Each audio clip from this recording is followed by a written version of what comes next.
I'm Sean Fennessey. I'm Amanda Dobbins. And this is The Big Picture, a conversation show about Deadpool and Wolverine. We are joined today by three very special guests from the ringerverse, the Midnight Boys.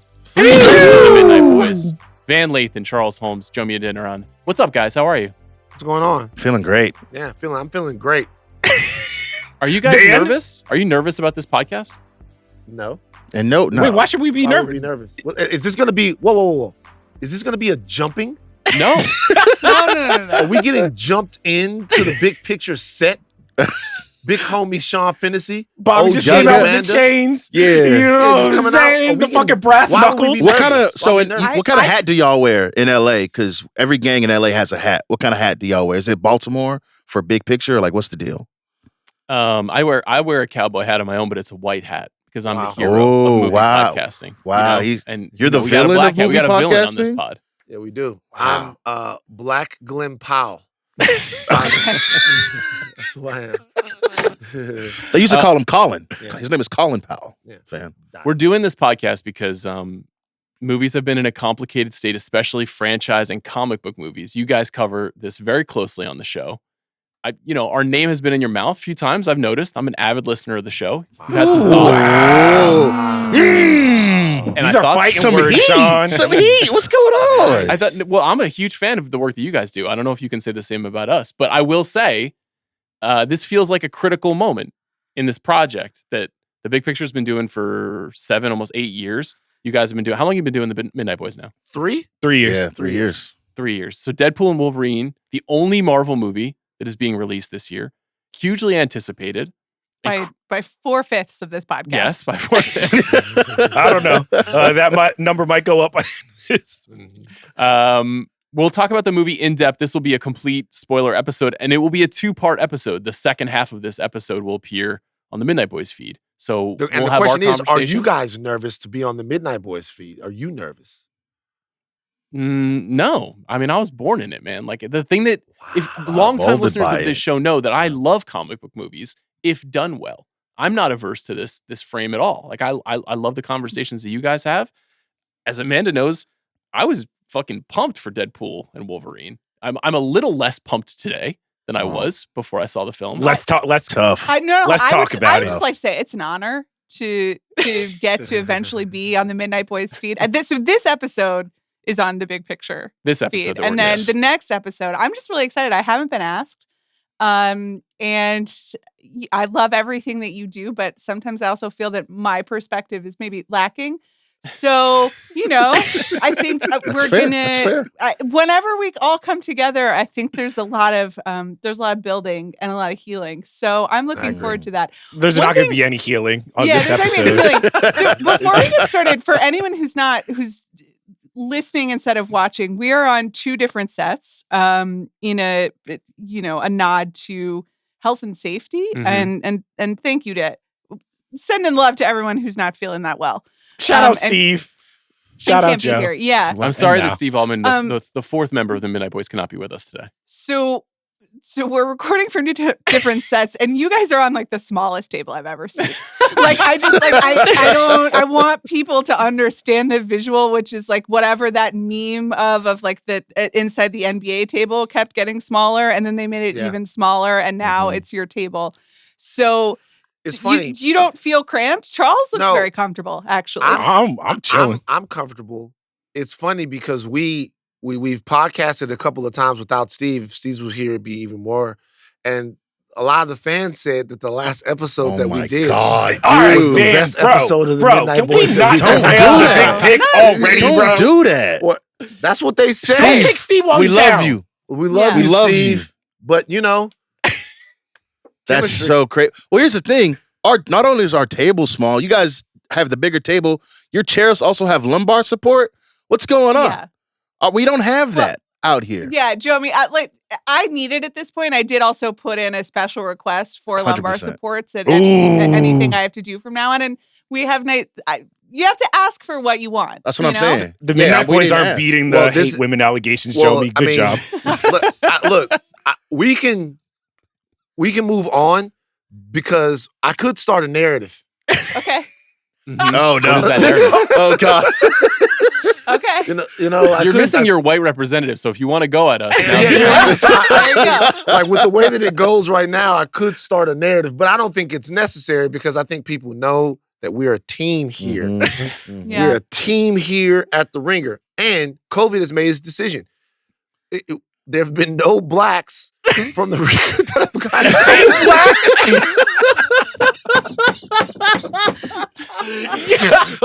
We were all at the show, and COVID just jumped around. You know what I mean? They must have known that Kamala was going to get the call up.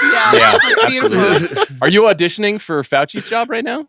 I could be Fauci. I don't I know. could be him. I don't know. There's some tweets that have got you out of the paint, man. That's probably true. Yeah.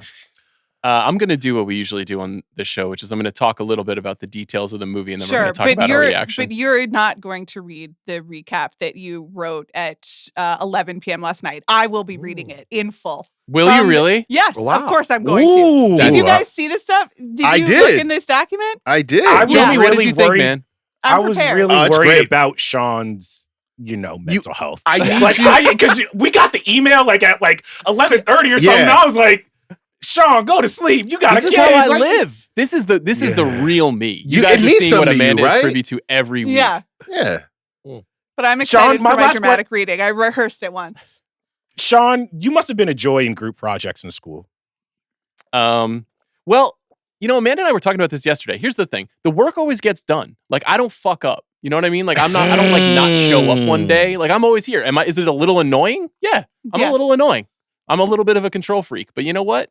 The work gets done. And that's what matters most here at the Ringer. Would you guys not agree with that?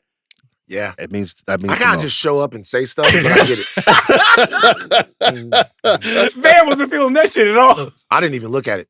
Dude, But you know I what can't though? wait Let to me tell read you it. why. I can't though. wait to see Let me it. tell you why though. Because I appreciate the vibes part of it.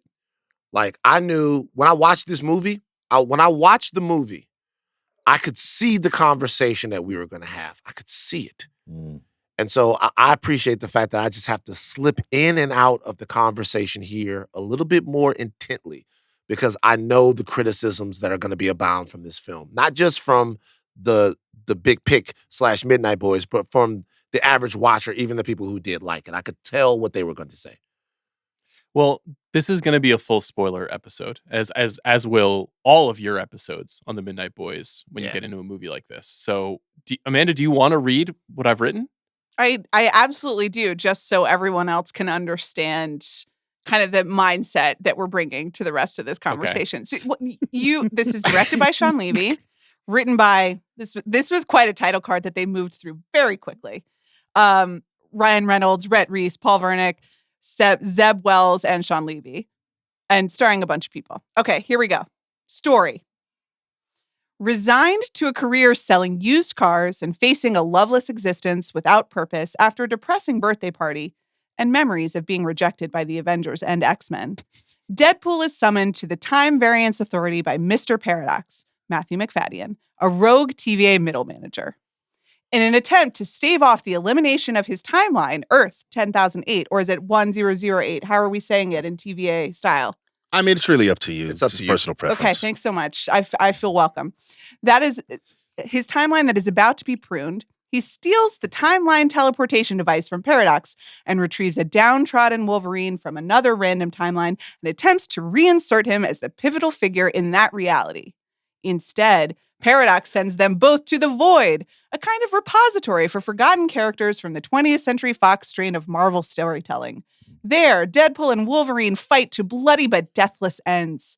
Eventually, they are captured, along with Chris Evans' Johnny Storm, and taken to Void Imperial leader Cassandra Nova, Emma Corrin, who is Charles Xavier's twin sister, and her merry band of X-Men villain outcasts, Pyro, Toad, Juggernaut, Azazel. Sure, names I all knew. Who have Sean's been locked in. banished to rule this wasteland like a discount Fury Road. She reads their mind, rips Johnny's skin off, and attempts to feed them to Alioth. I saw this movie. Alive. Oh, sure, Alioth. Oh, God, we shouldn't have said that. The deadly, that's not how it should be spelled. The deadly cloud from Loki, but they escape. They encounter Nicepool and Dogpool, drive a minivan to find help, get into an epic bloody fight after rage-fueled screeds against one another in a Honda Odyssey. Finally, they discover a safe house with Elektra, Blade, X-23, and Gambit, who agree to team up and defeat Cassandra Nova. I'm still not done. They fight, penetrate her lair, remove Juggernaut's helmet, place it on her head to control her, and have her send them back to their reality, only she can't with the helmet. Paradox. Get it? Wolverine spares her. She opens a Doctor Strange time portal circle for them. That's a hard string of words. They race through it in time, only for her to follow them and set off to control Paradox's Time Ripper or whatever, and destroy all realities, allowing the void to reign. We needed to line edit that.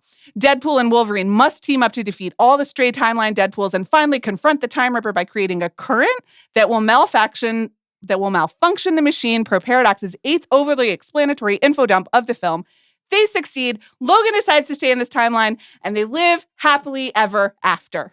Look at Yeah. That's Okay. Let's go. fantastic. Well done. Two- well two- done. That's Well a done. 9.5 Thanks so out of much. 10. Two important questions about that. One, did you guys agree that that was an accurate representation of the events of the film? And two, and most importantly, did you like the movie Deadpool and Wolverine? I want to hear from all three of you about this. And to your first question, yes, I felt like I was watching it again. Honestly, I was back in the theater at the Grove. So sad. For you. watching it again. Shut your dirty mouth. Did I like the movie? I had a blast. I had a great time watching this movie. I might be the only one here who had a great time watching this movie, but I thought it was awesome. There was a lot of fun. I think there are some problems structurally, and some jokes do go on a little long, but man, some of the stuff really, really worked for me. And so honestly had a joy sitting in theater watching this movie. That was a insanely accurate description of the movie. Almost to a T. And I enjoyed it a lot. I had a lot of fun. I laughed consistently throughout the entire movie. We'll get into the issues and the problems that the movie has. One of which being that I don't think the movie takes itself seriously enough. And that's probably where it's going to lose itself for a lot of people. But it had a lot of spectacle, an insane amount of comedy. This movie almost is a comedy. I had a lot of fun. I wasn't left wanting anything more. I liked it a lot. Really enjoyed it. And now Charles, the most controversial cultural critic of his time. Honestly, if I'm being positive, some great brand management going on. Some top tier brand IP management. You love to see it. You know, some great GMing. They moved a lot of things around. We got all the cameos we want. But besides that, this movie felt very emotionally hollow. I don't know. I don't really know what we're doing here anymore. It's just it's not what you like to see. But people tried hard, and it's what? All right, guys, I'm trying to be. I feel like you're pulling punches already. We're in minute 10 of the pod. Do you already see this is me pulling punches, and they're acting like I just kicked their dog? I'm not. That's Just not the emotionally hollow thing is just getting so old, bro. I'm just like, what am I supposed to care? Who am I supposed to care about in this movie, bro? I get it. I would almost want to hear any other criticism other than I didn't feel anything. Van, could you tell me about some of the emotions that you felt? Well, I mean, here's the deal. There are movies, and I don't know. Maybe I'm a different type of movie watcher. There are movies that elicit a lot of emotion from me, and then there are movies that don't, but I still like them. Like I can't go into that. Sometimes I'm wild and amazed by what's happening on the screen, and I care a little bit about the characters. Sometimes I care a lot about the characters. Towards the end of this movie, I've had 2 movies with Deadpool, right? I already care about Deadpool. I already care about what's going to happen to Deadpool at the end of the movie. You're rooting for him. Already, right? So it was going to take a lot for there to be a movie that made me, and by the way, Charles is entitled to his opinion. I get it. I've heard it a lot. But like it would take a lot for the movie to do for me to not care about Deadpool. For me to put Deadpool on screen or to put Hugh Jackman's Wolverine on the screen and for me to not be invested or to care about what is going on with them. In that way, the film itself, it's kind of playing a home game with me. So the emotional part of it is never going to be a huge criticism for me because it's baked in a little bit. So the question that I asked from a Deadpool movie, a movie that, like I said, probably doesn't take itself seriously enough, is whether or not I have fun at the movie. Like, that's the question that I'm asking here. And I have fun. And I get it that there was too much stuff happening and maybe it was a little bit too disjointed for other people to have fun. But that's the only thing. I have fun at the movie. Like, I literally laughed, had fun, saw a lot of stuff, got a lot of gags, and then that's it. It was fun all the way through. I was never bored. I always was wondering what's going to happen next. And I was always delighted and had a smile on my face. So you come at the movie from the exact opposite perspective that Van was just outlining. You've never seen a Deadpool film. No. I've seen a lot of clips. You sure? I participate in pop culture. Yeah, and Deadpool is a denizen of the internet, and I would say that this film is deeply a denizen of the internet. Yes. This is a movie I got made by many Reddit. of the jokes. Yes. Did you have an emotional feeling about it? I found myself thinking a lot about Blake Lively throughout the context of this movie, which is the second time she's come up this week on the podcast. But to be honest, not a person I spend a lot of time thinking about otherwise. And I was just, I think that I was imagining her watching the film. And she is also at some point masked in the or is it unclear? She's in it. Whether it's just a reference to you're supposed to. No, she's in the movie. Yeah. She's Lady Deadpool. Yeah, she's credited Deadpool, as yeah. Lady Deadpool. She is Lady. Okay. But even before that, I'm sitting there and watching this movie. I'm thinking about Blake Lively watching this movie and watching her husband, life partner, just doing all of this stuff. Yeah, for father like of her 2 children. hours. And maybe she thinks some of it's funny. And maybe she's like, oh my God, like that's what I have to live with in between, changing diapers or whatever. And then I was thinking about how I hoped she was reflecting on how rich it had made her. And I was just thinking about all of the money that all of these people have made. And it's hard to feel, I mean, I don't begrudge them. I don't get any of it, but I was like, wow, it must be nice to be Blake Lively watching this. And you have to put up with 2 hours of kind of annoying boy antics. And then you have all the houses in the world. I feel like there's two ideas at war with this movie and the expectation of the movie. One is, this is the only Marvel movie. Marvel's kind of in a state of disarray. A fact that the movie makes a lot of hay out of throughout its telling. And then there's just what is like a Deadpool movie, and do you like that kind of a movie? And I think that's kind of what Van is getting at, which is sort of like, if you've seen a Deadpool movie before, this is just that movie on steroids. But if you can remove it from the context of where the stories are. But it did have me thinking about, let me start by saying this. One, had a great time at the movie. You laughed a lot. I do like the Deadpool movies. I always have. It occurred to me quite clearly that while I do not like Ryan Reynolds, I do like when he wears a mask. I don't have to look at him do the things that he does. And his joke delivery system really works. I think especially when Reese and Wernick are writing for him. I just feel like those guys get his sense of humor very well. They've written the other Deadpool movies. You like giggled at most things. I sat between Sean Fennessey and Chris Ryan, which was another sociological experience Did for me. Chris giggle Oh my gosh. as Chris, well? Chris did. laughed at about 5 jokes. One of them was the bone density joke. And that was the one that like really got him laughing. Nice. And then I started laughing and like pointing at him. I mostly laughed when they laughed at other jokes.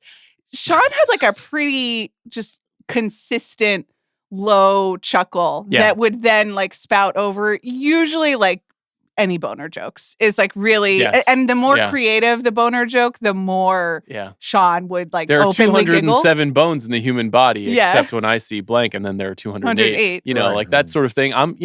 And so that leads to like my analysis of the movie, which is two-pronged. There's a very clearly like, this is a movie that is a 12-year-old boy's fantasy. It is literally when you're a 12-year-old boy and you read comic books and you're like, God, it would be so fucking cool if Wolverine and Deadpool would just fight and I could just see them fight. And you're just like wish casting, dream casting, fantasy booking your favorite episode of blank or issue of blank. Because the movie not once but twice does this, where it's just like Wolverine and Deadpool are going to fucking go to war against each other. And they're both the most resilient, essentially indestructible characters. and they both have super cool You powers. say that about every character. Well, They're I'm always saying all it the here. most resilient, indestructible. But I mean, whatever. but Wolverine and Deadpool are. Yeah. Okay, 'Cause but they have a like healing then factor. what's about the person who like eats all the other universes and then his brain is just like one giant universe? I think that's Galactus. you're Yeah, referring right. to. Okay, I mean, and I don't then know. Wait, then wait, there's cosmic- the other lady It's a who- cosmic character. because she becomes Dark Phoenix. That's Jean Jean Grey. Jean Grey. Right, These and are- she, by the way, she's Amanda, like the these are- most these are popular. two she's deep powerful. cuts. These are two deep cuts. These are And then- Amanda, and then you this- like comic book movies. No, I have spent 8 years with all of you. Like this is what I mean, and this is what I'm saying. This is how I watched the movie. It's just like, oh yeah, there's another like that reference that I've heard these people like talking about to each other, and I'm on the outside just kind of watching as you guys. No. are like, uh-huh. Nobody What on the if- outside pulls out Galactus, Amanda. You're You guys here have been with talking us. about Galactus forever. Is Silver Surfer? He's the That's herald of Silver Surfer, yeah. Galactus. Is that someone? Now you've shown your hand. No. Can I tell Like- you how? like, Can I tell you how I know about Silver Surfer? Because Uh-huh. quite literally, like 7 years ago at this point, but it is on YouTube. We participated, and I participated in a superhero draft, Oh, and it was yeah, me, famous. Chris Yeah. Ryan, Mallory, and Micah Peters. And Mallory showed up with, like, honest to God, 300 pages of printed out spreadsheets, and you can see them on the video. She had a This is- binder. It's yeah. This is all available. Yeah. And I didn't know what was going on, but at some point Mallory like drafted the Silver Surfer, someone I have never heard of, and was like, I did it. I have like won the draft because this person, because like paper covers rock or whatever she was talking about. And so it's Very always powerful stayed character. with me that the Silver Surfer is like extremely secret powerful. But the reason I bring that up is just to say that every single time there's a superhero, you guys are like, well, but this one's the most powerful.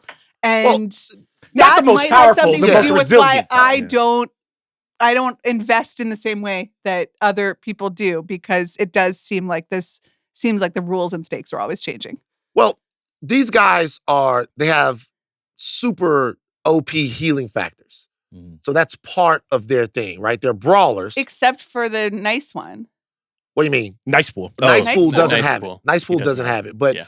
they have, our two leads have super OP healing factors, which is part of they're brawlers, right? So if you get up close and you're doing all this, somebody would have kicked Wolverine's head off his body by now or something like that. But Wolverine's main power and Deadpool's main power, besides their martial arts acumen, is the fact that they can regenerate. They have a regenerative Except healing thing. for Logan, who is really, really dead.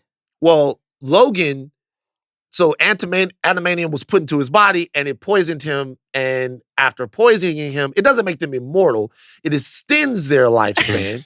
And the poisoning of the metal that was inside of him took a toll on his healing factor and then allowed for him to be killed, along with the fact that he was naturally getting older. He was probably over 250, closer to 300 at the time that he died. So it doesn't make you don't live forever, but Okay. it takes a lot longer for you to die. Okay. But this is what I'll say about that, because a lot of people talk about like the inevitability of these characters and their power sets and stuff like that. Every single action movie character you've ever watched is a superhero. Every single one. Yeah. Every single person. James Bond is a superhero. Ethan Hunt is a superhero. Like every Axel Foley is a superhero. John McClane. Like John McClane is a superhero. They're all superheroes. A superhero is a character that's capable of doing whatever it has to do to save the day, and that you know is not going to die. You're not there to watch the character die. John McClane is indestructible. He's not going to die. He's not going to die. You're not there to figure out whether or not John McClane is going to die. You're there to figure out how he's going to win. Like that's the thing. If they give you enough in the movie to say, this is why the character wins. If they can make you believe that the chips are against him, you win. Superheroes just do it in a lot flashier way. You see bullets bounce off of them. You see them eat stars or stuff like that. And that suspends your disbelief. But that's if you're either in for that or you're not.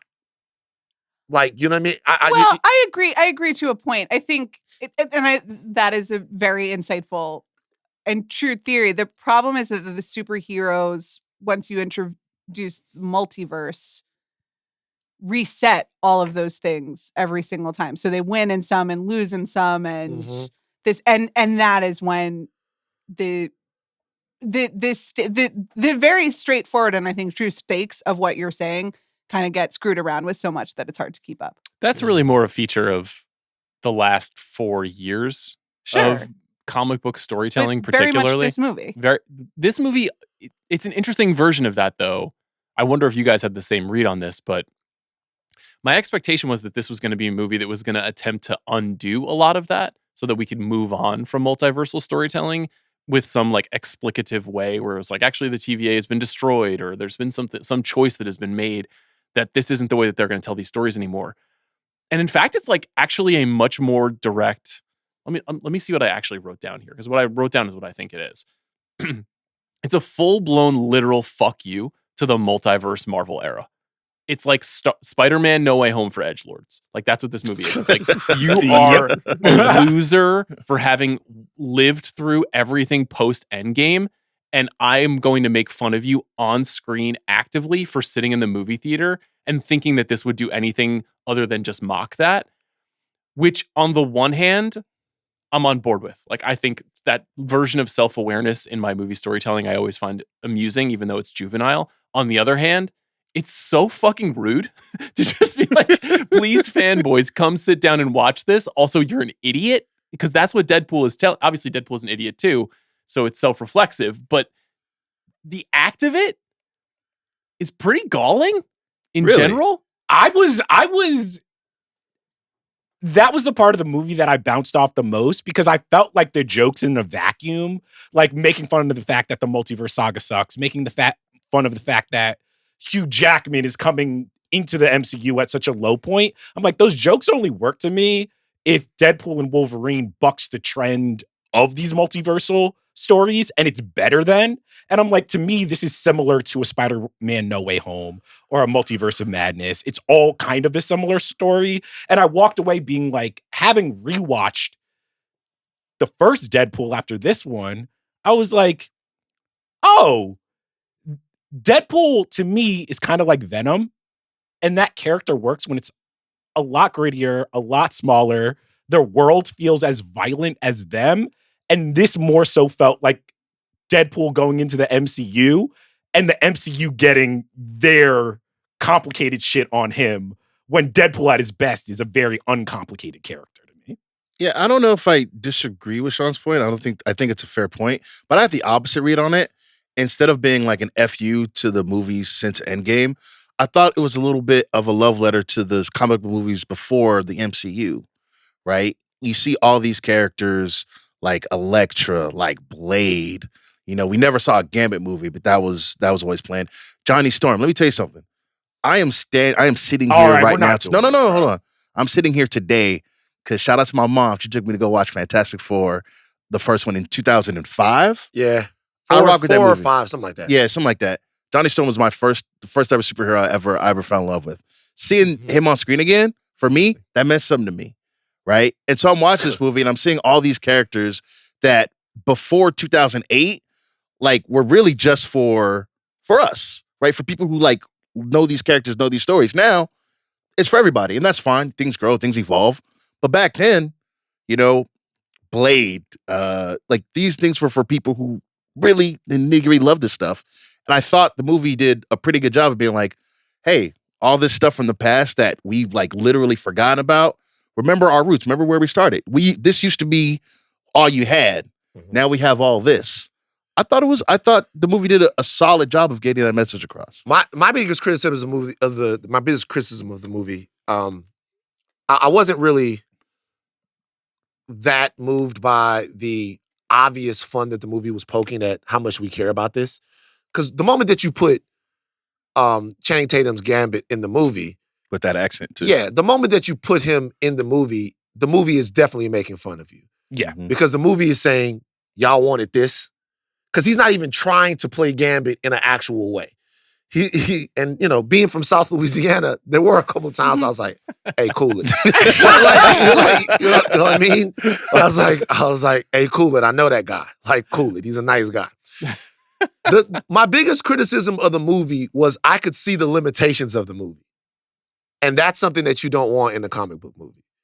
Like I could feel the limitations. What do you mean by that? They kept telling us about what happened to Wolverine, but they never showed it. Yeah.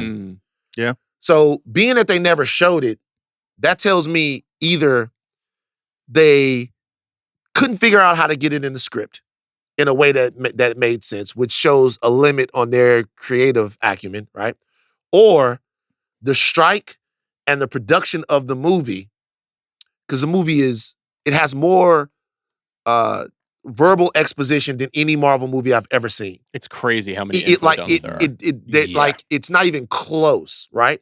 And after a while, you start to say, there was either something they couldn't do because they couldn't pull it off from a storytelling and filmmaking aspect, or they couldn't do it because of the dysfunction at the studio and surrounding the production of the movie, right? So they just said, we are going to trust in the fact that we're funny and that you love what we're doing, and everything else, we're just going to give it to you straight up. And so that's the main problem I had with the movie. The movie itself, it could have been, like, there could have been a scene where we saw what happened to Wolverine. Could they do it? Could they pull it off? Maybe not. Could have been a scene where we kind of saw a little bit more about Cassandra Nova's backstory. We have to trust that she's the most powerful, baddest, most sinister person in the world. That's where it cut corners to me, and that's where it didn't reach the level that I would have been like, oh my God, this is really like a masterpiece, great film. I was really surprised by just how generally low stakes it ultimately felt. And maybe that's just an expectations issue, or maybe it's an issue of the movie. Like, the movie to me is simultaneously very successful and also like a harbinger of doom in our culture at the same time. So like, I want to read you all of the things that I thought about the movie, because I feel like they're all accurate to me. You might disagree. And like, Jomi, I take what you're saying so seriously, and I respect it, because I have my version of my thing that I saw when I was 7 that I'm like, this matters to me, and I'm going to always enjoy it. Flaws Fellini's The Icicle Thief. Stop trying to big picture other me. Like, this show is only about, pretentious art house cinema, when you know it's not. You know it. I will not be othered by the Midnight Boys. Not today, not any day. But I do think it's a pretty funny exercise in like the Ryan Reynolds meta joke machine. I think that it works well in that way. Mm-hmm. It's definitely a visually bland, super flop sweaty exercise in IP loss prevention, made by a guy who like has no visual style, like a journeyman filmmaker. Like, you can't look at this movie and be like, wow, this is really doing what like James Mangold's Logan did, where you're like, that's an artist working inside of a corporate studio machine, making something sincere and good, even if you don't like it. Was why he was hired. He was hired because he's not going to push back against what Ryan wants to do. Exactly. Sean Levy was there just to move the chains. Yeah. Jomi, you were kind of getting at this, but it's clearly this ode, this like encomium to a corporately absorbed studio's superhero wing of production. I mean, most of the heart and soul of the movie is dedicated to a group of largely mediocre superhero stories from the 2000s. Your relationships may vary. Like, Amanda, last night you and I were talking about how you really dig X-Men First Class. Like, Jomi, the Fantastic Four movie matters to him. I have a lot of fond memories of X2. Like, we all kind of like some of those movies more than others, but the movie is super interested in how that era is over, to the point where like there's literally a 20th Century Fox statue emerging from the ground. Planet of the Apes style? Yeah, in the wasteland, which is kind of funny, but also when you think about it, it's like, this movie is super interested in this corporation. Why? Was that the big mistake where I was just like, instead of this movie feeling like a send-off for Deadpool, the character, to your point, it felt like a send-off for 20th Century Fox. But the reason Tobey Maguire works in No Way Home is we only got Tobey in 3 movies, and he was one of the biggest movie stars. That there's something really emotional about it. What am I supposed to feel about like Elektra, or even like Wesley coming back as Blade? Like, even that to me, I'm like, if you're going to bring Wesley back as Blade, like, let him do some Blade shit. And he was just kind of comic relief. So the whole movie, I was kind of like, this isn't giving me that feeling of Tobey Maguire being like, oh shit, he's about to suit up. It was more so like, there's a 20th Century logo, and X-23 is in this, and she's grown up now. Well, Amanda and I talked about this when we talked about No Way Home on the show, how there was something weirdly emotional about Andrew Garfield getting to be a part of an actually good Spider-Man movie. You know, that there was like a payoff to that. And also saving, who does he? Saving Gwen Stacy. He saves Gwen Stacy, but No, Zendaya in No Way Home. Yeah, right. He saves Mary Jane because he couldn't save Gwen Stacy, right. And also everything that real life reflects on that. Right. If you follow the tabloids as I do. And you're right, Charles, that like this movie is about saving like our memories of movies that we saw 20 years ago as opposed to something else. But this is the way to think about the movie that actually resonates with me, that I think makes me ultimately come out in favor of the movie, which is that the movie is a $200 million spoof of superhero movies that exists within continuity. That it is like if Airplane was a sequel to Airport 75 instead of just a parody of Airport 75. And if you let the movie be that, and that's kind of what Van was saying, it's like, this is a comedy. If you look at it as just a superhero comedy, I think it actually works really well. If you look at it as anything else, it doesn't work for me. Like the emotional beats don't work for me. Whatever like Deadpool's motivation is, where he's like got dumped by his girlfriend because she thought he was self-absorbed. That's the motivating incident of the movie. But like, also Deadpool wants to, don't forget, Deadpool wants to matter because the X-Men and Avengers won't let him join the team. So, hey, we all have wants. I mean, that's just goofy. That's goofy. That's like all antithetical to the Deadpool character in the first place. I have some questions about that. Okay. Because I've now read the Wikipedia pages of Deadpool 1 and 2. I don't know if this is the time or... Fire away. So I thought she was dead. She's not dead. He brought her back. They brought her back, yeah. What does that mean? When? How? He time slipped. He had Cable's time slip device, and he time slipped at the end of Deadpool 2. At the end or in the credits? In the credits, basically, yeah. And that's why the TVA... He did reference this in the movie. And that's why the TVA like knows about him, because he was doing a bunch of timey-wimey bullshit, and the TVA is supposed to protect the sacred timeline. And so you can't bring back your dead girlfriend. Can't do it. But they didn't really, because she was only in the beginning and the end and like flashback. Yeah. I will add one more note to my like list of things that this movie is, and I would like to hear what you guys think about this too. Even though the emotional beats of the movie don't work for me, it features a bizarrely great Hugh Jackman performance. He's so good. And is like really trying and gets like two different speeches. He gets like one where he goes really hard against Deadpool, and then one where he's having a conversation with Laura by the fire. And this has been true for 20 years where I'm like, he's just kind of too good for some of these movies, and he's bringing so much gravitas and kind of like one of the only actors who has actually fulfilled our expectation of like what a superhero could or should be based on our experiences with the comic books. You guys may disagree with that, but I've always felt that way. I'm like, wow, they really, really, really nailed it with him. And he's 55 years old and jacked, like bizarrely ripped. Yeah. And such a good actor, and tries so hard in these movies and sells them so hard, even though they're so jankily composed and conceived, that I can't help but be like, I would watch Hugh Jackman in 3 more of these, even though the whole joke of the movie is like, you're going to be doing this until you're 90. So I thought he really worked in a movie that seems to be like kind of making fun of its viewer otherwise. What did you guys think? That scene in the car, right before they have the fight sex scene, I'm watching the Hugh Jackman performance, and I was like, wait. I didn't think this movie had this emotional weight at all. What's going on? To your point, it almost tricked me into thinking like something serious was going on here, right? And again, the scene with Laura at the fire, I was like, yo, Hugh Jackman could do this like forever. He's so good. He knows his character so well. I was honestly shocked. I was like, man, we talked about this before the movie. Ryan Reynolds is like, we're gonna hear that fun. Don't worry about it. That pissed you off. Oh, here's the thing. They got to stop doing that. When you know the movie isn't everything that you want it to be, don't do the Instagram post where you're just like, hey, guys, we're just here to have a good time, you know? Yeah. We're all winners at the end of the day. Don't do that so shit. I didn't expect all that. So when he has that soliloquy in the car and he's just riding Deadpool, he's just going at him, I was like, I'm familiar with Hugh Jackman's game, but I was like, whoa, he's brother. a top flight performer. He was going crazy. So 2 things.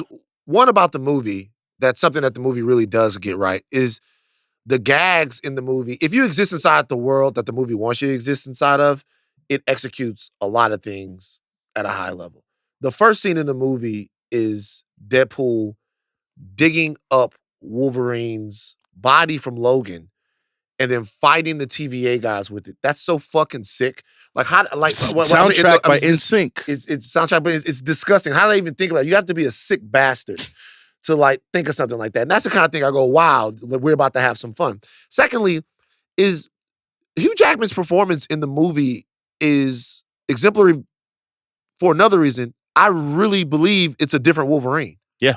Like I've watched the same Wolverine for 25, 30 years now, 25 years, whatever. X-Men comes out in 99. And his Wolverine feels familiar, but also feels like a Wolverine from a different universe. And one of the big situations with all this multiversal stuff is normally to make someone believe that you're looking at a different variant of somebody, you have to make them crazy. He has to be nice Deadpool, or they have to be like a dog version, or they have to be a kid version. That's how you can see a variant. But this guy looks like the performance gives you trauma. It gives you impotence. It gives you a little bit of like a curve version of Wolverine until it doesn't. And that was very well done by him. It did seem like he was in a different movie sometimes. For sure. You know what I mean?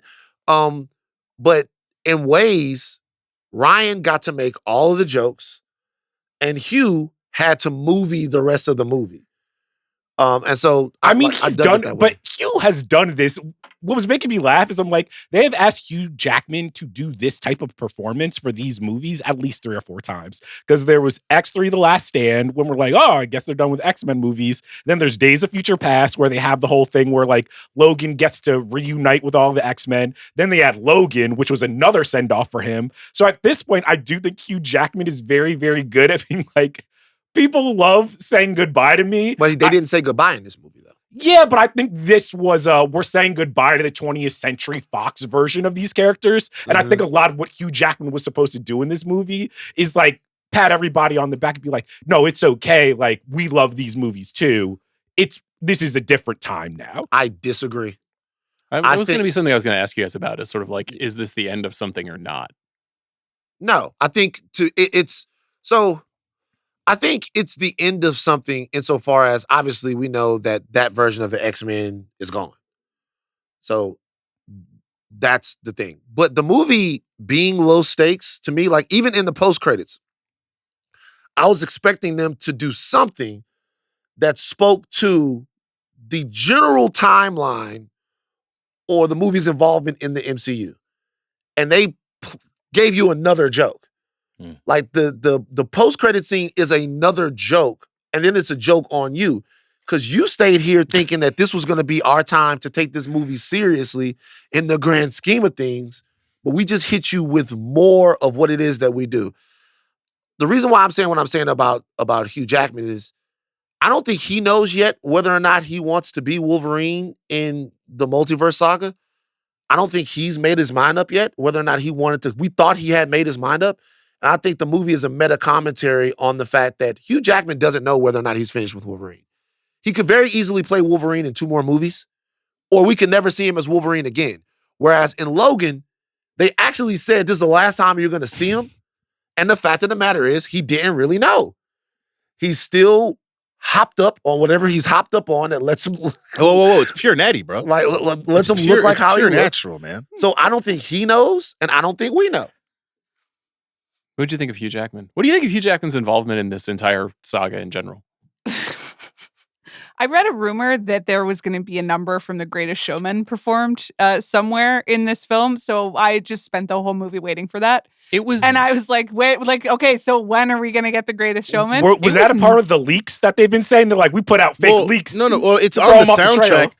Maybe because I've never watched The Greatest Showman.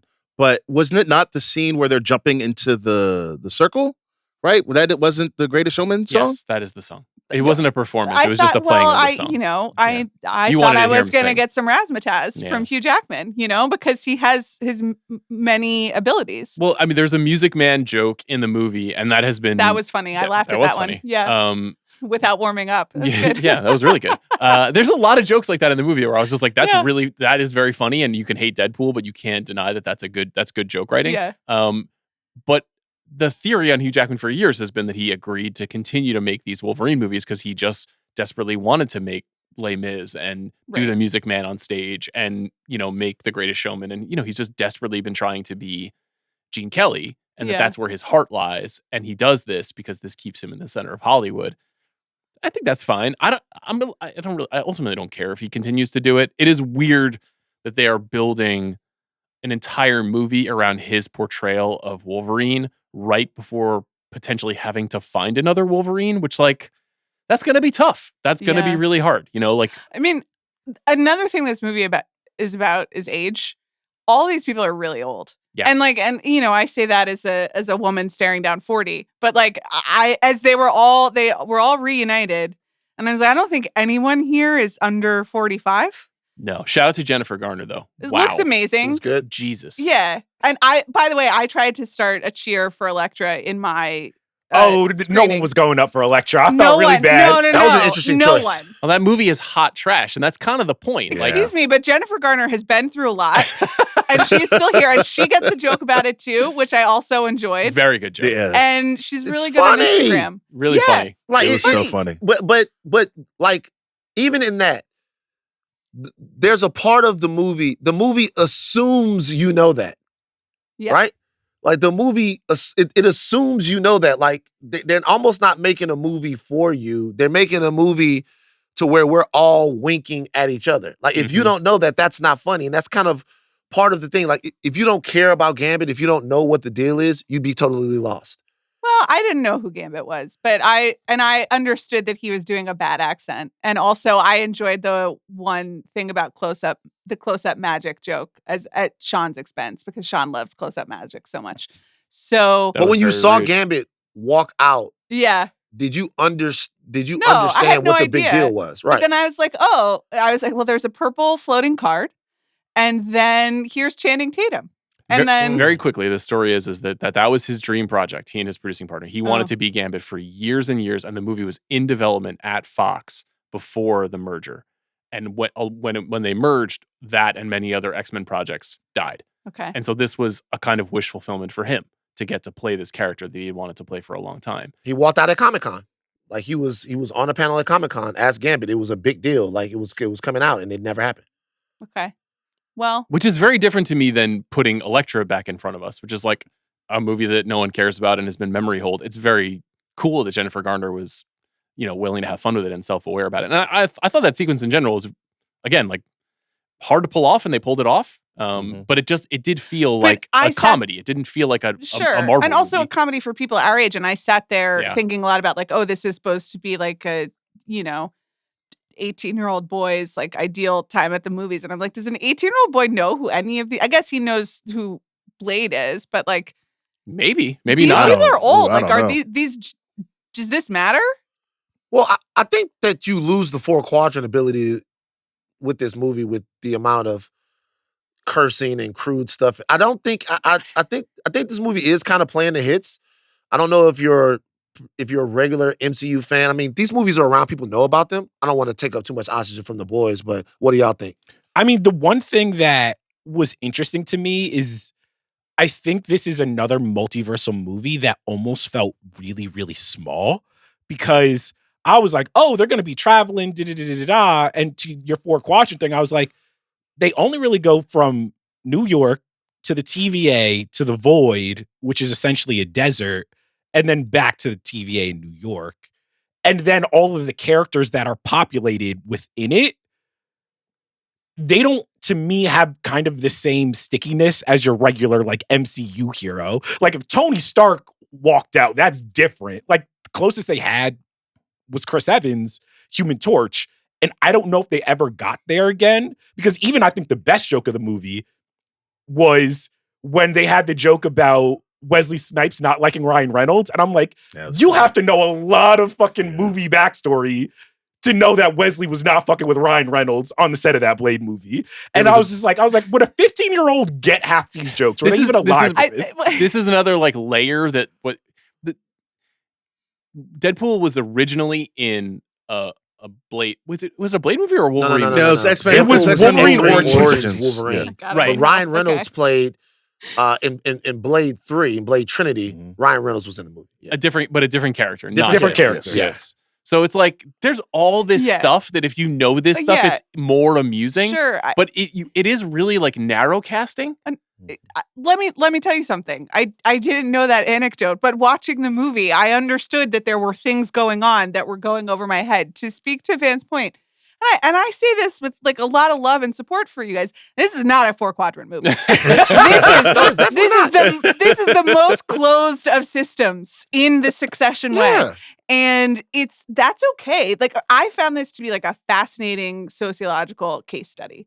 And in a lot of ways, I think this is a really amazing snapshot of, well, maybe like not amazing, but a useful snapshot of what the whole Marvel filmmaking experience and like the MCU, certainly post Endgame, and the fan feedback and involvement and the Easter egg of it and how it's talking to each other, and even the way that you guys received it differently. Like I, like Jomi, thought it was actually sort of a love letter in the I express my love through hate sort of way, which is an emotion I can understand even if I can't understand the references. It's like potting with you twice a week. Yep. If you wanted to like actually make fun of the people who have devoted their life to this, like I would have asked for something meaner. But I do think ultimately it's like it is for you, but it's not for me. And it's not for my quadrant. And it's probably not for other quadrants just because it is so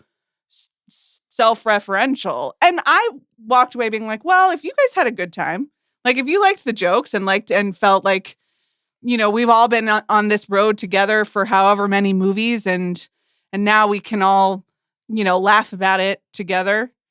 That seems fine. But it's like, there's definitely a level. I don't know.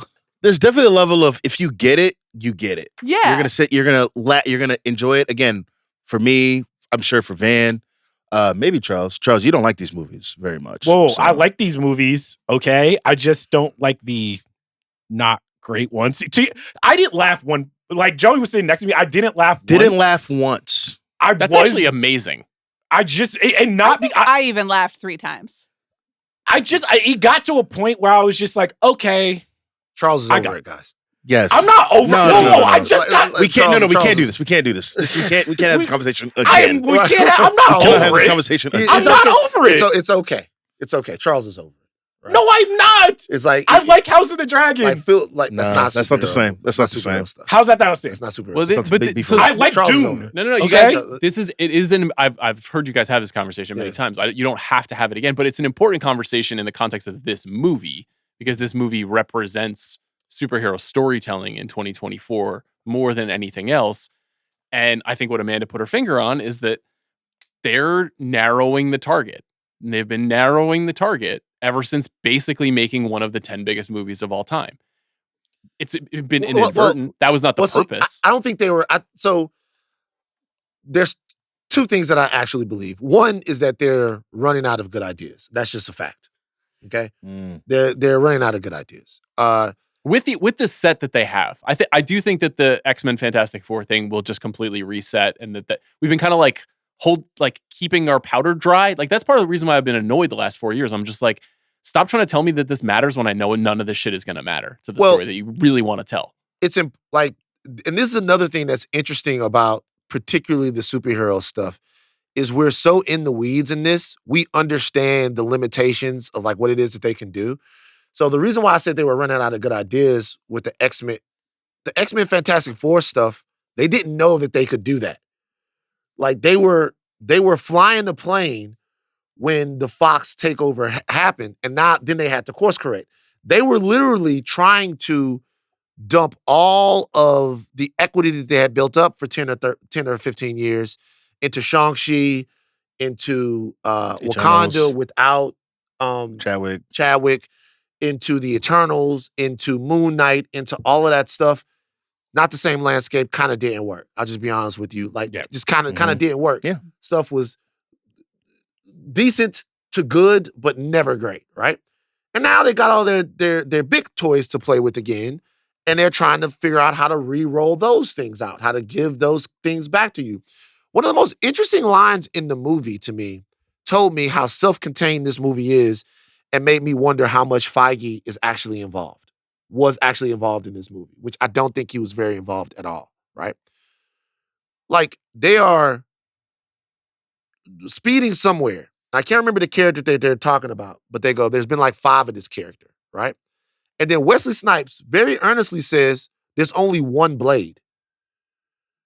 That is a direct shot at Mahershala Ali, his Blade movie, Marvel's future with Blade, the entire thing. That's a joke. That I was like, do you tell Mahershala? If I was Mahershala in the theater, I'd be like, fuck this. That's a joke that you don't think, that's a joke that you don't think, like, Kaliko was offended. I know people hate when I bring her up, but like, that's a joke that you don't think would make it into that movie, but you really have to be on the edge of, we're not taking any of this seriously if you take a direct shot at a 2-time Academy Award winner that they want to build an entire franchise around, and you leave it in your film. Do you think that was that's how they got Wesley Snipes into the movie?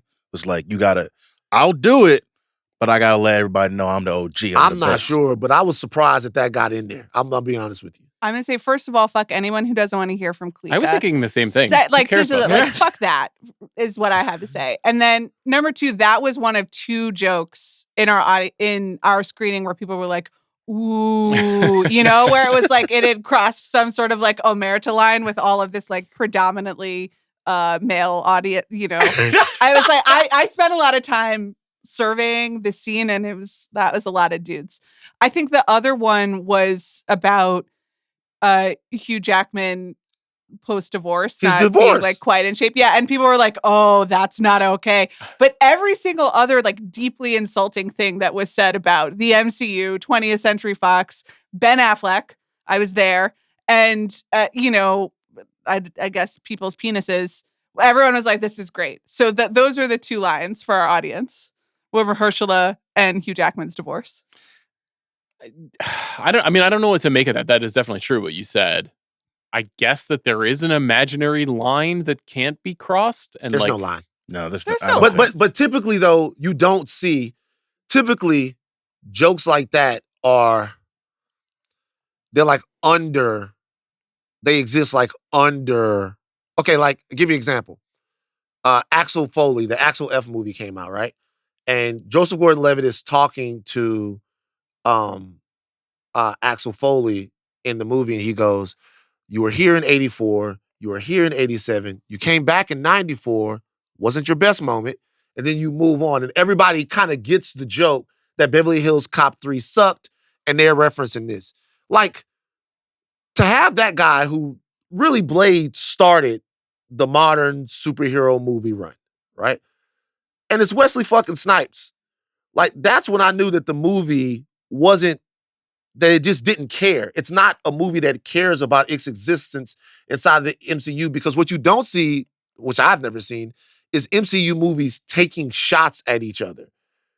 Like, what they normally do in these films is they take something that they got wrong, and then they use another movie to make it right, to bring back a character that you thought you didn't like, to bring back something that they thought they didn't get right. And then they bring it back, and you're like, "Oh my God, I love that guy." Like Trevor Slattery in Iron Man 3, and you bring it back in Shang-Chi. He comes back in Shang-Chi. Yeah. But like, that's when I went, okay, well, they don't fucking care. And that let me release a little bit and unclench my fanboyness a little bit. So I think if you don't see the movie as the kind of pure comedy or spoof that we're talking about here, if you go in with the mentality that this is an essential building block of the MCU going forward, I think that the movie is going to be like ultimately destructive to your fandom of these movies, because it is not just low stakes, but it is like a little bit insulting. I don't want to make too much of that, but it is a little bit like, you fucking losers,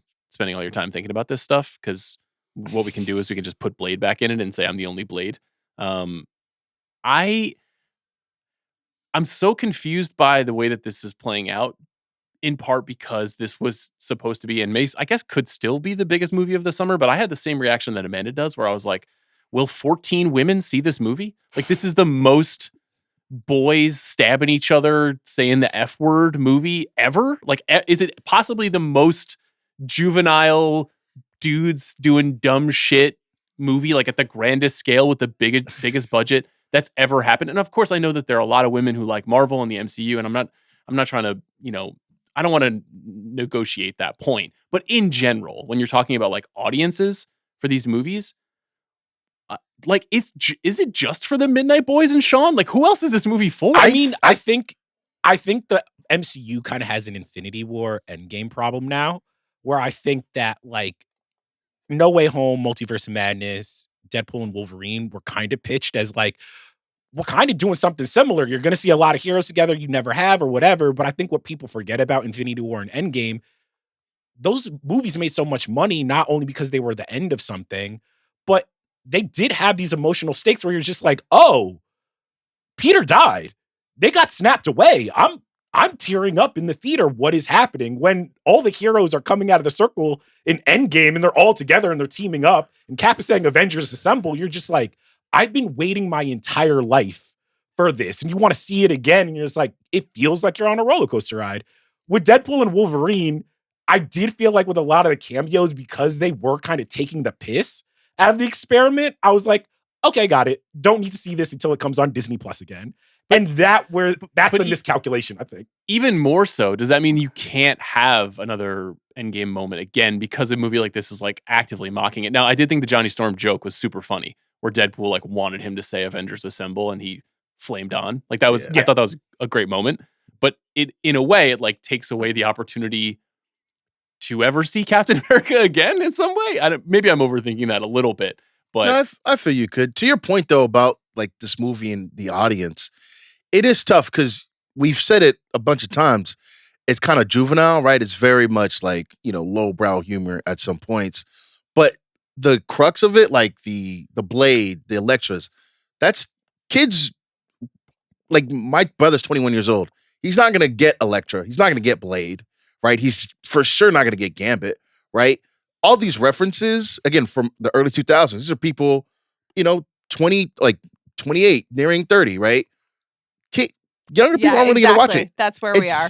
It's very, to say, like, the thing with the narrowing of the pin is that superhero movies these days now are kind of big. They are kind of for everybody at this point. So even when it's a more robust audience, there's millions of more people who are going to go sit down and go watch a superhero movie on a weekend. But for this specific movie, with all the references and all the jokes, you kind of do narrow it down a bit. And so it's going to be tough to find a wide audience when a lot of the jokes are for people who us. Yeah, for us. Totally. And also even the characters. I agree with Jomi. Charles, you've been putting like No Way Home. That's the 3 Spider-Mans, right? That's Yes. And a Doctor Strange movie I never saw, and this all together. But I do think, like, it's funny that this movie has some weird random Furiosa in-joke in it, because like Furiosa, I think like this is niche, and like it is iterating on stuff, especially in Endgame, that became mainstream. And Spider-Man, I know, has his own like corporate history, but like Spider-Man's Spider-Man. Like I Amanda Dobbins, comic book idiot, know who Spider-Man is. And enjoy Spider-Man. Yeah, I was very moved by that.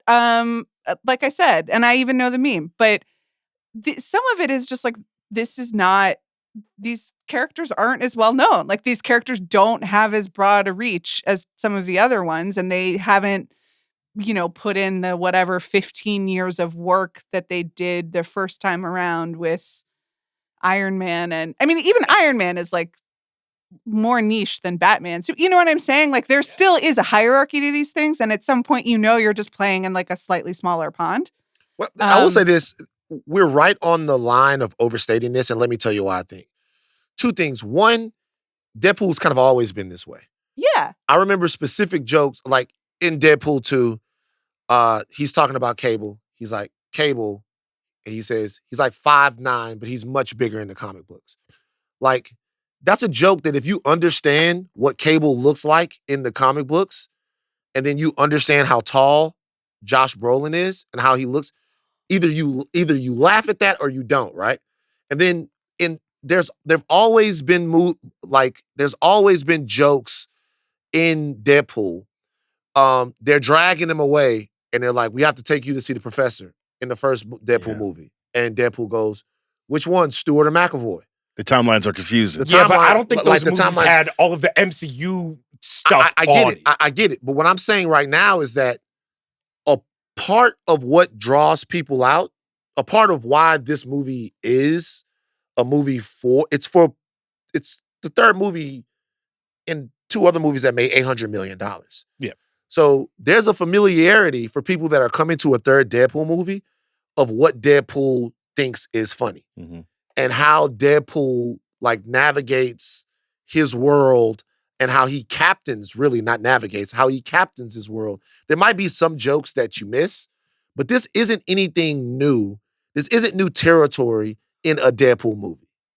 Totally. And I think what I'm just saying is now it's interesting because of the industry and where the MCU is and where Marvel is, everything that, you know, there's like a lot writing on this. This is the only Marvel movie of this year. We're going to use it as a referendum on the future of superhero, whatever. And I'm like, I guess, or it's just the third movie. And I think that's overstated. I think we feel that way emotionally. Yeah. But if Deadpool opens to $50 million, they're still making Fantastic Four. Totally. Like Superman is still being made. Like I think when we talk about the stakes of these movies, and I thought about this because I was like, this has to change things.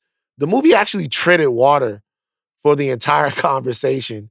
And that's probably what it was going to do. There's probably actually much more pressure on a film like Captain America: Brave New World 100% than there is on Deadpool, because that movie actually has to do something new. Yeah, but I think if Deadpool and Wolverine, if we are all out of our seats like, oh shit, this did what we wanted, it was amazing, I think it gives Captain America, Thunderbolt, some of these other movies that are going to struggle a little bit more room. Maybe. But we don't know if they're going to struggle. We don't know if they're going to struggle. Yeah. Maybe, but the toughest thing about, and this goes back to what Amanda was talking about, the toughest thing about the superhero movies and the superhero stuff is also the best thing about it for people who love superhero type of stories.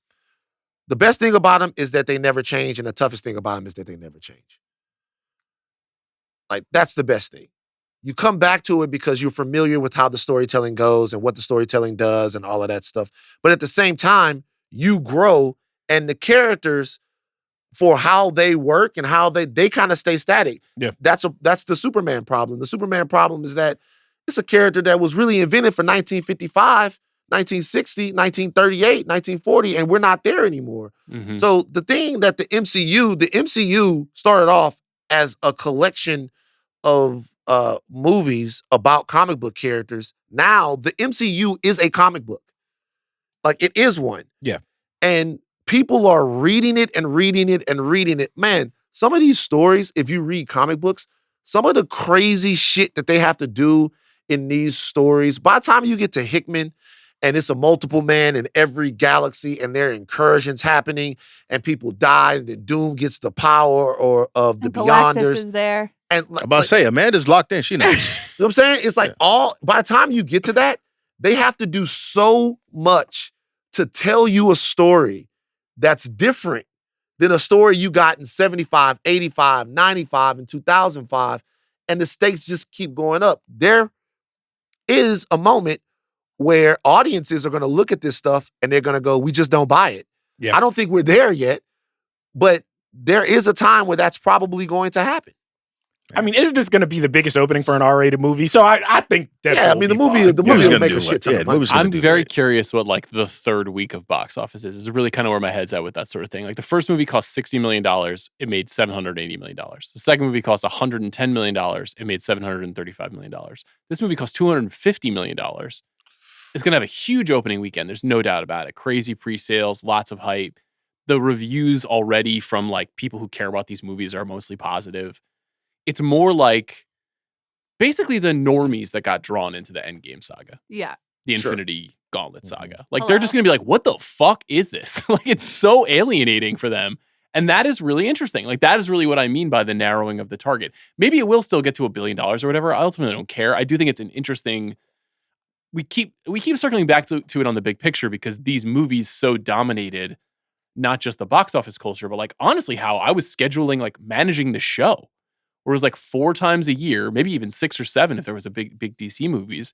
We'd be like, well, it's the comic book movie, and then we would do like a Monday morning episode that was about like what happened Thursday night. night, yeah. And it's like that's over. Like our audience specifically, and I'd be curious to know how you guys feel about this. Like, kind of doesn't care. Like it doesn't really mean as much. Like I've watched the engagement with the episodes shrink on these kinds of stories, and I don't think that what Deadpool and Wolverine is doing is going to reverse that in any meaningful way. I do think that like James Gunn's Superman could. I do think that the Fantastic Four could. Those feel like consequential stories in a way that like Shang-Chi or Eternals or the new Captain America movie coming out later or Thunderbolts, like that stuff feels like mid-level B-team stuff that they're trying to keep in front of us until they decide they're ready to tell the big story again. And they might be waiting too long. That's really where, and maybe I'm overreading it and this is all corporate, No, you're not at all. chess moves, but No. I this movie again like kind of reconfirmed that sensation I've had for the last 3 years. I think I just want the energy back because it's funny. Even my brother loves this stuff just as much as me. And he's like, yeah, I'm going to wait until Deadpool and Wolverine comes out on Disney Plus. Like, I'm good. And I'm like, that's the type of people that I'm like wondering about where it's like that energy you used to have when an Avengers movie would come out or Winter Soldier. I'd be like, oh, well, I'm going to go see another movie that has nothing to do with the MCU because there was just this feeling of like my friends or like family or people around are like, well, a bunch of people are going to go see this big superhero movie. Well, a couple days we'll see something else. And that doesn't feel like that's happening anymore. And maybe it will come back with Fantastic Four and X-Men.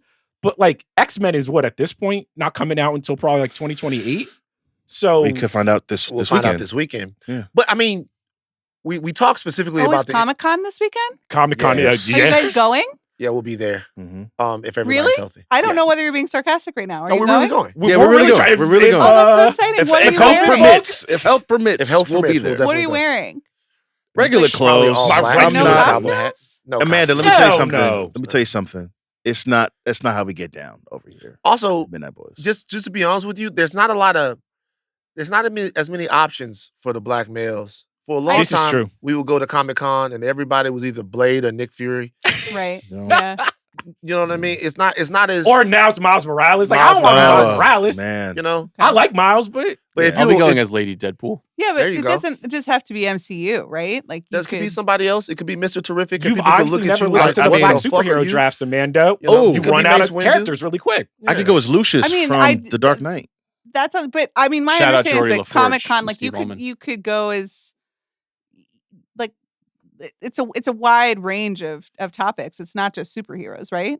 Yeah, it is. But you're only attending the superhero hangar or whatever. We're only going. You're making. I feel that. I feel what you're doing. I feel it. You know. I'm curious. We're gonna go to Hall H Saturday night to see what Marvel's got going on. You don't want to be around there too much. It has it could be a spreader, and you don't want to come back coughing. Christ the Lord. But I'll say something else about the superhero movies. I want people to remember the fatigue doesn't just have to do with the MCU. Yes. It's not just the MCU. Everybody had powers. Niggas had powers everywhere. Everybody on every show had powers. Like everybody, it started to be like, oh my God, what if there's 3 superheroes that like to hang out? Like everyone, the MCU, Umbrella Star Academy, Wars, The Boys, like, DC. like everybody started to do, everything was about a group of misfits who had powers. It started to wear on people. Supercell is out right now. Raising Dion, like there've been, and some of these stories are great, right? There are, but like there's a general fatigue, not just about the MCU, but about the superhero genre in and of itself. Listen, DC, my kid's all of this stuff. music class is superhero themed in August. And I'm like, am I signing up for that? Superheroes and fairies? I don't know. I'm tired. Maybe he needs something new. Like what? Like Mozart?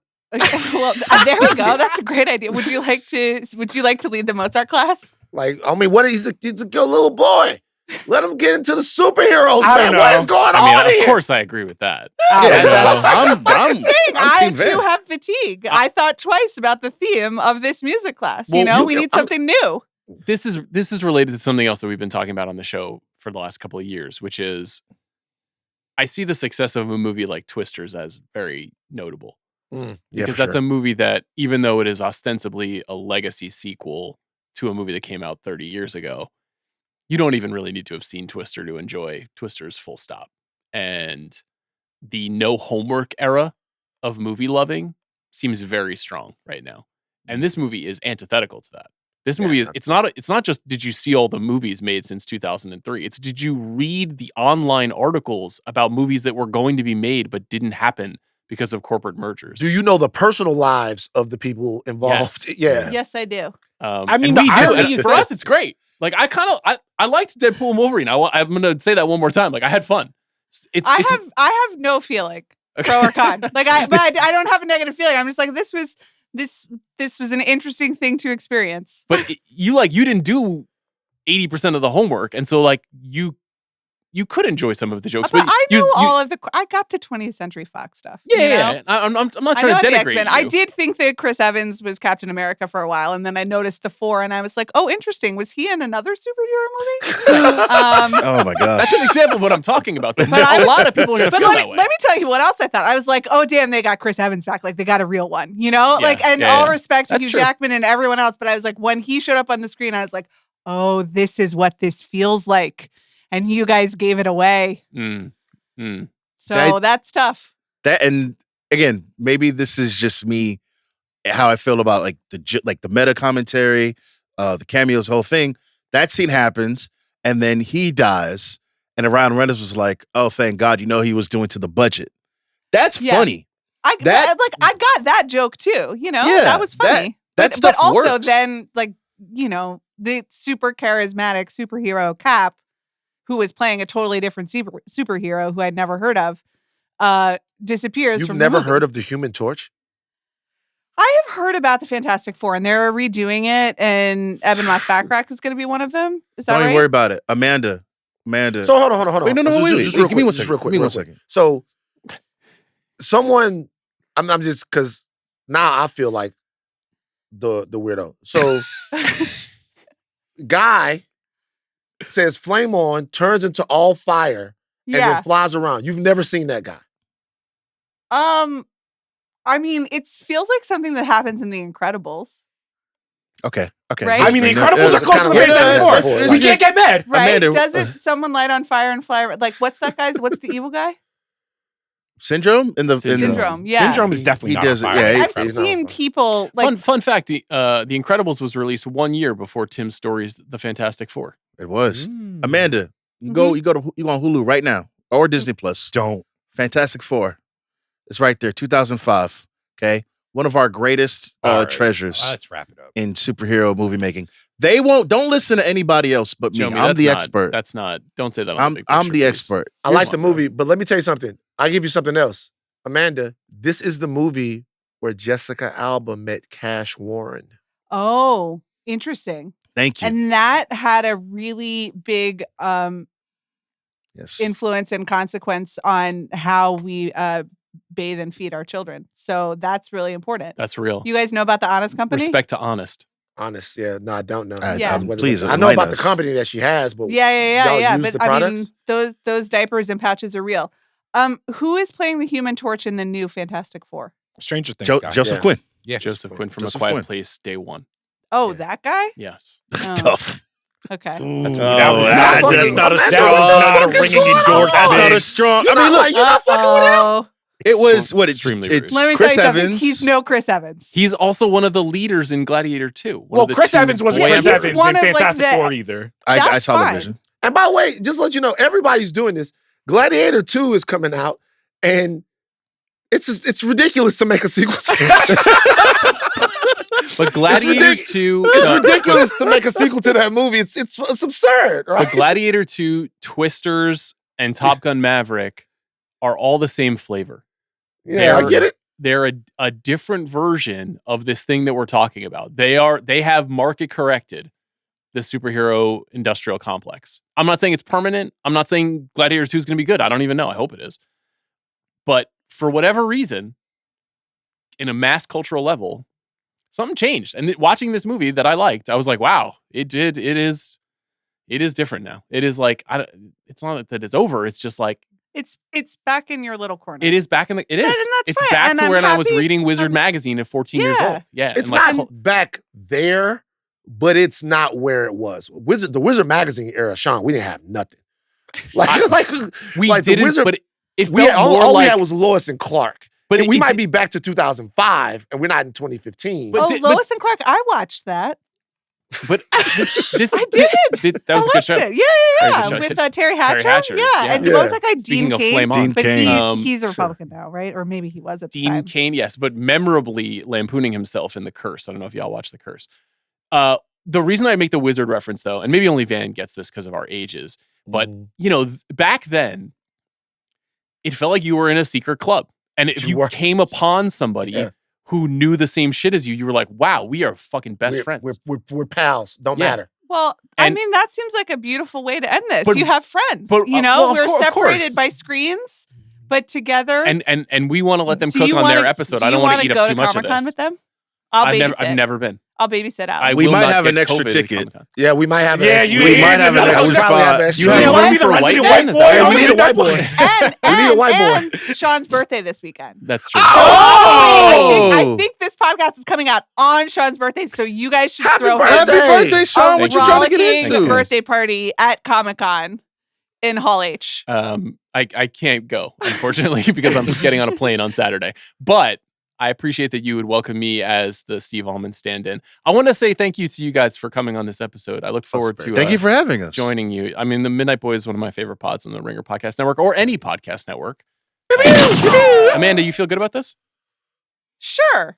I don't know. How mad are people going to be? And is it madder they than they'll won't be be on the mad. Midnight Boys? No. On the Midnight Boys, they might get upset, but on the Big Big, no. Nah, heroes. I stood up for. I'm going to be listening and asking questions on Midnight Boys. That's my job. That is your job. Wait, I mean, you're the expert. We should be asking you I'm questions. going to be reflecting, back to you, better versions of yourselves. That's what I hope. So I'm into it. Well, stay tuned because there's a lot more to talk about with this movie, and Amanda has some questions, so it's very important. So thank you to the Midnight Boys. Thank you to Alea and Jack and Bobby Wagner, our producer, and the whole host of people. Shout out Steve Allman, shout out Arjuna, shout out everybody who is helping make this epic series of episodes happen today. One other final note. New podcast next week, which is from the profane to the sacred. I will be really. reviewing Deadpool versus Wolverine through the rubric of Sidney Lumet's making movies. Yes, Sidney Lumet's 100th birthday would have been this month, so we're doing an entire episode about his filmography and his work.